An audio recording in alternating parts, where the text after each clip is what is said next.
The first time I used a tampon, I thought I was going to die, or faint, or both. I stood there in the bathroom with my foot up on the toilet, like a shaky-legged Amazon warrior, clutching this little missile in my hand like it was about to explode. My mom had a cardboard kind. The kind will make a sound when you with it, like sheesh. And that means the business. I read the instructions like they are the ancient scrolls. Insert weird. I pulled. I pulled again, and I hit a wall. I thought maybe I didn't have the right parts. I thought maybe my vagina was too shy or backwards, or even it's closed for constructions. But then, somehow it happened. A little push, a little twist, then I whispered to myself, you got this. And in it went. I stood up there like I've just planted a flag on the moon. I had a string between my legs, and I had secret in my chest. I was becoming something fierce, something bloody, and something brave. The first time I was told I have to wear a bra, I was confused. What did I have to hide? Nobody would see anything unless I had clothes on anyway. But the bra hinged into my skin. Every time I moved, I felt like the band squeezed the life out of me. When I asked my mother, she said, this is a process every girl will go through. But as the years went by, I started to wonder, what will happen if I don't wear a bra? Why should fabric decide if I'm attractive or not? Why should straps and cuffs indicate where a man's eyes lays? Society wants us to be good-looking, obedient girls. They want us to be easy to control. But I don't want to be easy. I don't want to be controlled. I want to move. I want to breathe. I want to be free. I want to be in control of my own body without restrictions. This body is mine, and the only person who is responsible for controlling it is me.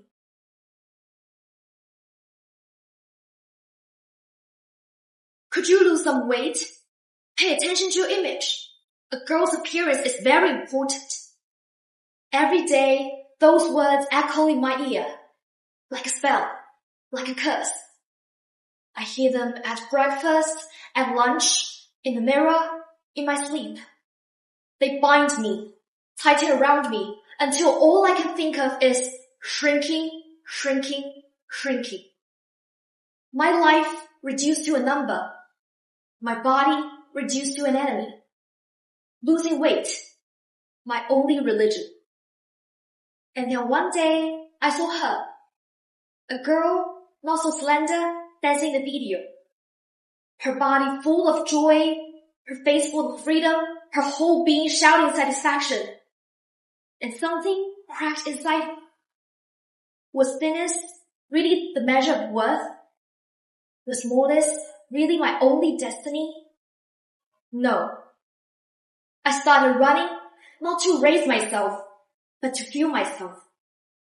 I started moving, not to vanish, but to live. I may never be the smallest girl in the room, but I'm strong, I'm healthy.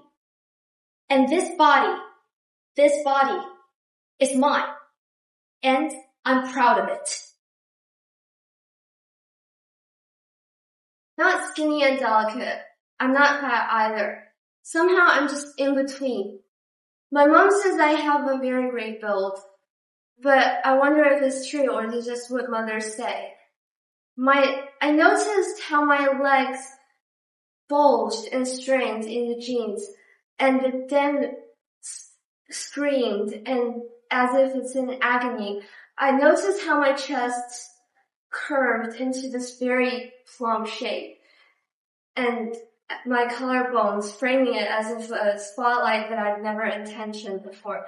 Do you know what it's like to try to thin down but only to find your muscles piling and stacking and making you bigger? Do you know what it's like to compare your legs with thinner ones in the mirror? Do you know what it's like to trying to fit in a pair of skirts, but only to see your legs standing like two pillars? Do you know what it's like when people pretend they're not seeing anything, but they did see everything? I wore a tank top to the library once.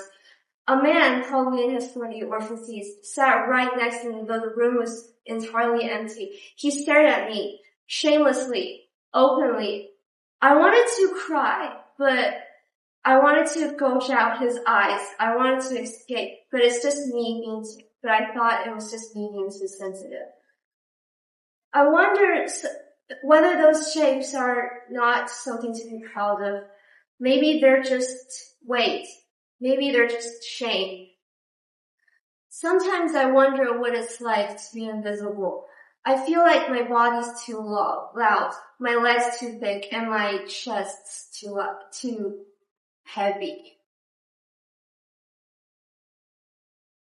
I noticed on a Tuesday, a sudden silence where her life used to be. No more stories about her dog, no more sunset photos from her bedroom window, only my message hanging there, unread. I scrolled back through our texts, the jokes, the voice notes of our midnight sprints, prove that we were each other's mirror. Because this is what girl friendship is. It's the first revolution. The first place you test your voice, and the first person who told you that you are enough before the world told you that you are too much. But when it ends, not with a fight or a slam door, but it's a quiet lock turning. I kept asking me what I did wrong. Am I too clingy? Not cool enough? Too honest about the new friend she made without me? I refreshed her profile 10 times, praying that it was a mistake, but it wasn't. She folded me out of her story. Just like paging the notebook that she no longer needed. This is the thing no one tells you. Sometimes the hardest heartbreak was not a boy. It's a girl. The girl who told you that who you were, and then left you wondering who you are without her.